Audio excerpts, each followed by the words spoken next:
Prophet sallallahu alaihi wasallam. So please do not hold blasphemous views about the wives of the Prophet Muhammad sallallahu alaihi wasallam, because they are Ahlul Bayt, not according to me, not according to you, according to Allah subhanahu wa ta'ala, according to the Quran, the siyaq, the context of the Quran. And as I mentioned in the beginning of this video, imamah, the whole idea of imamah, believing in 12 imams and one of them is hiding away, etc. You guys believe, and you believe they're ma'soom and all of these things. Just establish this from the Quran.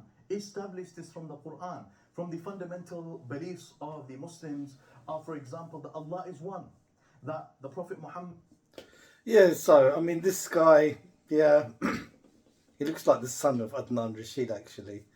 And he seems to be really crazed about the whole idea that there's nobody better than Ahlul Bayt after the Prophet, peace be upon him. Obviously, he's got a clip from Imam Hussain television channel, and in it there's a Maulana, and he really clearly says, you know, that there's nowhere else in the Quran where it says that anybody is thoroughly purified other than Surah Al-Ahzab. The verse being, إِنَّمَا يُرِيدُ اللَّهُ لِيُذْهَبَ عَنْكُمُ الرِّجْسَ أَهْلَ الْبَيْتِ وَيُطَهِّرَكُمْ تَطْهِيرًا. تَطْهِرَكُمْ is masculine terminology. He's read the verses of the Quran prior to that excerpt from the Quran, إِنَّمَا يُرِيدُ اللَّهُ, and after that.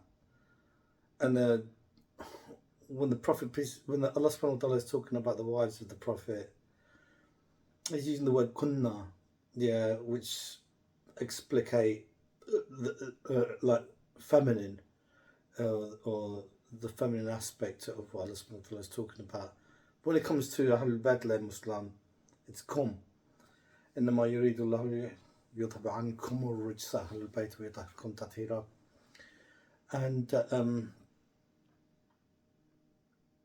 And so and then he checks his phone afterwards because he's talking about the context.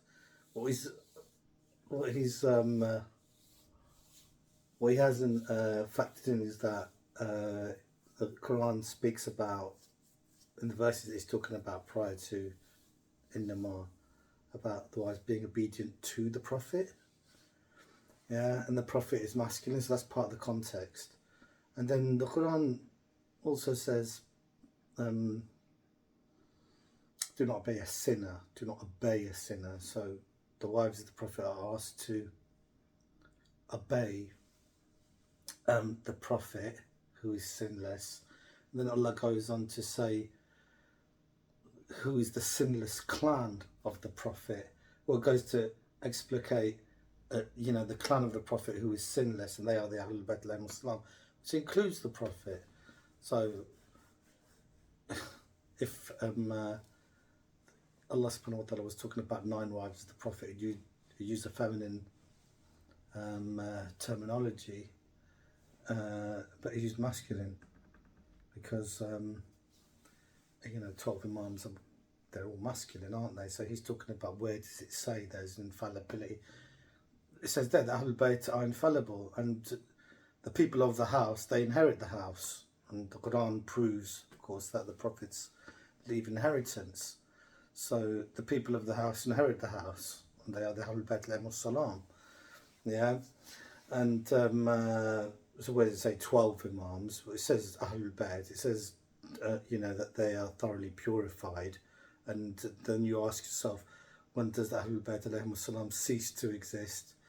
Yeah, and if they don't cease to exist, then they are thoroughly purified. And we have the 12 imams, because the Prophet, peace be upon him, said, there will be 12 caliphs after me. 12. And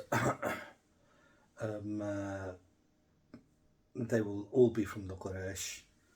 And this affair, i.e. the caliphate, will not end until the last one of them has ruled, and that's in Sahih Bukhari, Sahih Muslim. If you're confused about who you should be being obedient to, Allah subhanahu wa ta'ala says, in the Quran that obey Allah, obey the Messenger and those in authority amongst you. It says that.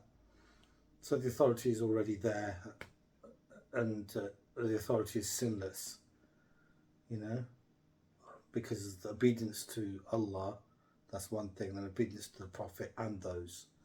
Now, obedience to the Prophet has to be thorough, you know, complete. He's sinless, right? And those in authority have to be that as well. So it can't be anybody else but the Ahlul Bayt al-Islam.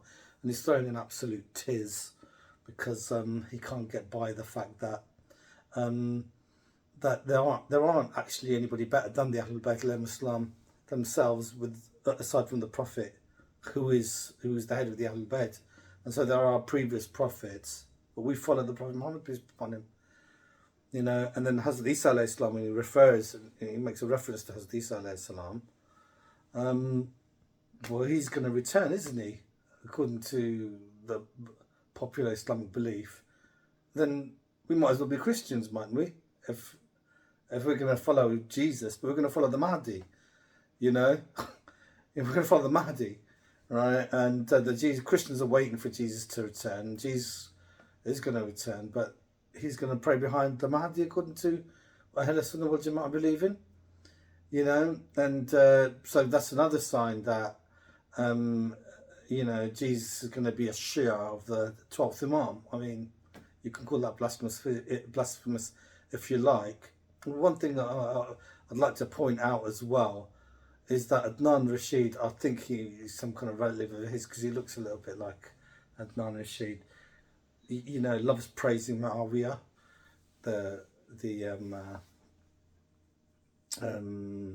father of Yazid, and because he was a companion of the Prophet, I mean, he waged a war against Imam Ali alayhi salam, who was the father of Imam Hassan and Hussein, and he thinks that's a small thing. He doesn't think that's a big deal, because Muawiyah to him is like infallible, I guess.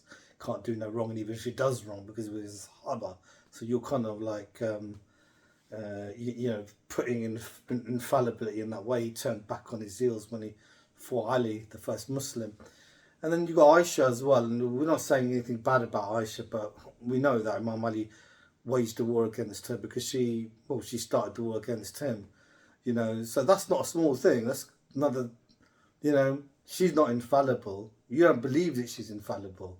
Even if the Quran is saying, إِنَّمَا يُرِيدُ اللَّهُ لِيَذْهَبَ عَنْكُمْ الرِّجْسَ أَهْلَ الْبَيْتِ وَيُطَهِّرَكُمْ تَطْهِيرًا.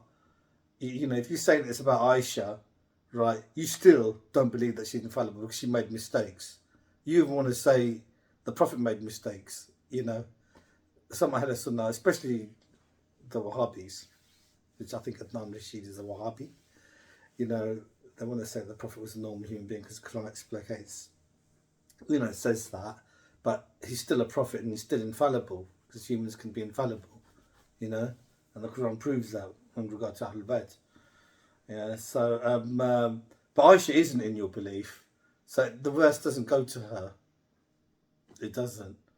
You know, she proved that she wasn't infallible when she waged a war against Imam Ali.